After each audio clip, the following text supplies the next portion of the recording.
안녕하세요. 셰프크루 대표 제일입니다. 오늘은 제가 겪었던 혹은 제 주위에서 봤었던 제 동료들이 미슐린 스타급의 레스토랑에서 일을 하다가 요리사를 포기하게 되는 그런 일련의 과정에 대해서 여러분께 들려드리도록 하겠습니다. 일단 미슐린 스타 레스토랑을 들어가기 어렵겠나라고 생각하시지만 복불복입니다. 그 당시에 자리가 있거나 미슐린 레스토랑이 들어가는 게 우리나라 대기업을 들어가는 것처럼 막 입사 경쟁률이 막 치열하고 막 이런 것들은 사실은 아니에요.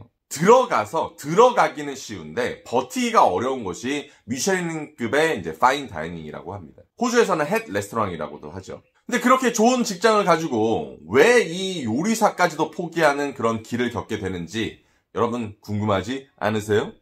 셰프크루 유튜브 영상을 보시면 제가 5성급 호텔에서 일을 했던 거, 그 다음에 전세계 4위 레스토랑에 일을 했던 그런 이제 경험을 제가 영상으로 만들어서 올렸는데 한번 보시길 바랍니다. 진짜로 삶이 그렇게 어떠한가. 대부분은 이제 저와 같은 이유로 이제 그만두시는 분들도 많고, 혹은 이제 요리사 산업에 대해서 눈이 많이 뜨여서 굳이 이런 미슐린이나 파인다이닝 산업에서 일을 안 하는 사람들이 굉장히 많습니다.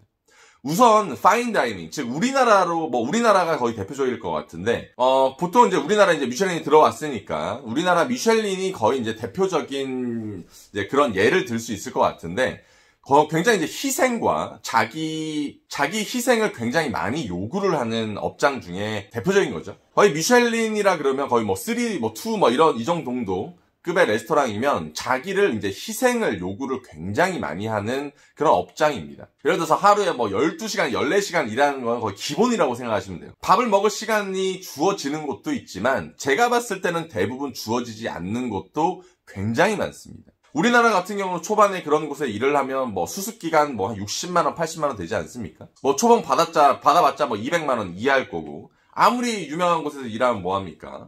돈을 못 버는데. 근데 어차피 등가 교환식이에요. 나를 희생하고 그런 곳에서 얻는 경험과 레주메, 이력서를 교환하는 거죠. 그래서 초반에 어릴 때 예를 들어서 그런 곳에서 일을 합니다.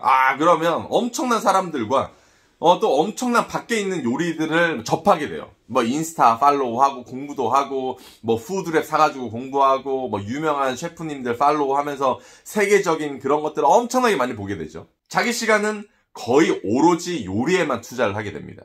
그러고 나서 한 5년 정도 지나면 한 섹션장이 됩니다. 보통 이제 CDP라고 하는데, 호주에서는 한 1년 정도만 있어도 CDP가 되는 경우가 굉장히 많습니다. 연차로 따지는 게 아니라 능력제입니다. 그리고 서양 같은 경우에는 한 곳에서 오래 있는 경우가 좀 많이 드물고 2년마다 계속 이제 레스토랑을 옮겨 다니기도 하는데, 그러다 보니까 위에서 계속 나가고 밑에 사람들이 그 경험으로 자꾸 올라가게 되는 거예요. 물론 수셰프가 되는 경우는 조금 어렵지만 CDP, 섹션장까지는 굉장히 쉽다고 생각하시면 될 겁니다. 그냥 열심히 일하시면 돼요. 그래서 5년, 6년 정도 일을 하고 우리나라 같은 군대를 이제 가야 되지 않습니까? 그럼 22살에 대학교 2년 마치고 하면 한 31, 32살 요 정도의 나이가 돼요. 그럼 일단은 체력적으로 한 번에 현타가 빡 한번 옵니다. 이제 잘 못 따라가. 너무 힘들어. 자기는 연봉도 이제 호주 같은 경우에는 이제 그 정도 이제 CDP 한 5년, 6년 정도 하면 그래도 한 6만 5천 정도는 받거든요. 6만 5천 불 정도는 받는데, 이제 결혼도 생각을 해야 되고, 나의 이제 워라밸 라이프도 생각을 해야 됩니다. 그리고 이제 조금씩 무릎과 삭신이 쑤시게 돼. 근데 나는 이제 파인다이닝, 이제 극간의 그런 고급 요리를 했어. 그래서 이렇게 일반적인 스테이크하우스나 이제 봤더니 성에 안 찹니다. 더럽게 하는 것도 굉장히 많잖아요. 맞죠? 그러니까 소위 말하는 그런 끝낮은 곳에서 일을 하는 게 자기 이제 성에 안 차는 거야. 그러다 보면 다시 이제 파인으로 돌아갔다가 약간은 이제 현실과 이제 타협을 하기 시작합니다. 보통 이제 호주 같은 경우는 햇이에요, 햇. 이제 전 세계적으로는 미슐린이 있지만, 그 1햇이나 2햇이나 3햇이나 거의 라이프 스타일이 비슷비슷해요. 그래서 이제 이 라이프 스타일을 찾아가려니까 어디 갔느냐?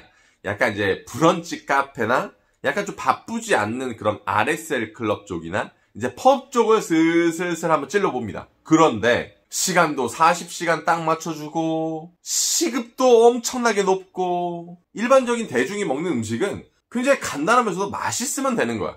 그러다 보니까 옛날에는 인스타에 꽃, 그 다음에 마이크로 호브 이런 거 올리다가 딱 이제 인스타 글도 딱 올리기 시작해요.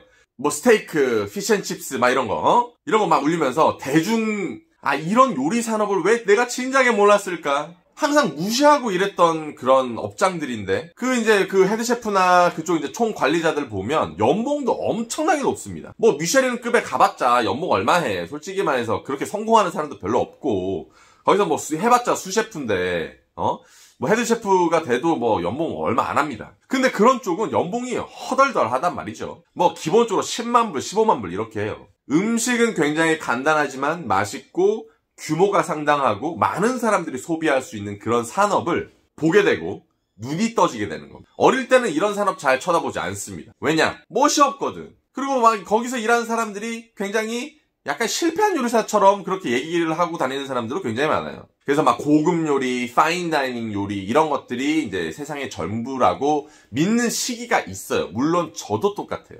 하지만 요리사 산업을 보다 보면 이렇게 피라미드 산업입니다. 그 정점에 있는 그런 이제 고급 파인다이닝이나 이런 것들은 소비층도 굉장히 적어요. 물론 성공하면야 더 많은 부와 명성을 가져다 드리겠지만, 그래서 젊은 친구들은 여기서부터 시작해도 나쁘진 않지만 이 밑에 있는 이 돈, 대부분의 사람들이 소비하는 이런 그 부분들, 정말 대중적인 맛과 대중적인 음식들이 돈이 된다는 거를 나중에 추후에 조금 더 알게 돼요.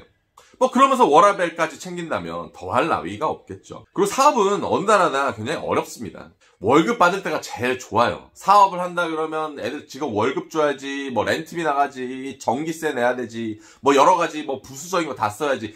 그거를 다 제외하고 나서 나머지 게 내 건데, 내가 원래 300만 원을 벌어야 된다 그러면 300만 원을 받는다 그러면 그래서 원래 또 똑같은 300만 원을 벌려고 하면 어떻게 해야 돼? 1000만 원을 벌어야 된다는 얘기예요. 그만큼 어려운 겁니다, 사업이. 그래서 젊었을 때 물론 사업을 도전하는 것도 되게 좋지만 사실은 저는 사업을 여는 거는 그렇게 긍정적이지는 않습니다. 물론 이제 자기가 너무 좀 능력이 돼가지고 투자를 받거나 돈 많은 사람들과 함께 한다는 거는 뭐 상관이 없겠지. 하지만 그렇게 열심히 일하고 그렇게 고생해가지고 번 돈을 한순간에 날릴 수 있다는 게 이 요식업이라는 거 여러분 꼭 알아두시고, 많은 이제 유학 상담을 하다 보면 꿈이 뭐냐고 많이 물어봅니다. 그럴 때 어린 친구들은 막 이렇게 얘기를 해요. 자기는 이제 전 세계 되게 유명한 미슐린 레스토랑에 막 일을 하면서 전국을 전 세계를 돌아다니는 게 자기 꿈이다 라고 하는데, 사실은 이렇게 되면 성공이 가장 어렵죠. 진짜로 본인이 집에 돈이 많다 그러면 이렇게 하시면 됩니다. 하지만 보통 이렇게 하는 사람 중에서 성공하시는 분들이 거의 없어요. 왜냐? 한 군데 정착하지 않고 뭐 1년 뒤에 2년 뒤에 떠날 거 뻔히 아는데 이 사람한테 뭘 가르쳐줘. 그 다음에 무슨 섹션을 맡기고 그냥 요리 조금 하다가 보내는 거예요. 이렇게 요리 배우면 또 이렇게 어깨 넘어 배우는 거라서 요리 자체를 못 배우게 됩니다. 오늘의 이제 영상의 이제 주제로서 어그로를 끌었지만, 원래 하고 싶었던 얘기는 이겁니다. 이 하스피탈리티 이 산업, 그 요식업 산업이 굉장히 넓고 깊고 다양합니다. 그래서 하나만 정답이라고 생각은 하지 않으셨으면 좋겠어요. 그래서 뭐 저한테도 상담을 하셔도 되고, 주변에 다른 여러 분야의 이제 셰프님들이 굉장히 많지 않습니까? 그래서 많이 상담을 해보시고, 요리를 시작하시되 많은 부분들을 아셨으면 좋겠어요. 이런 부분들을 많이 아시려 그러면 넓은 세계로 좀 오셔야 되겠지 않습니까? 그래서 호주 요리 유학 넘버원 셰프크루를 통해서 호주로 오시길 바랍니다. 네, 아무튼 오늘도 영상 봐주셔서 감사하고, 항상 체력 관리하시고 열정 관리하시고 요즘 세상에 건강 관리하시길 바랍니다. 그럼 다음 영상으로 다시 만나 뵙겠습니다. 안녕.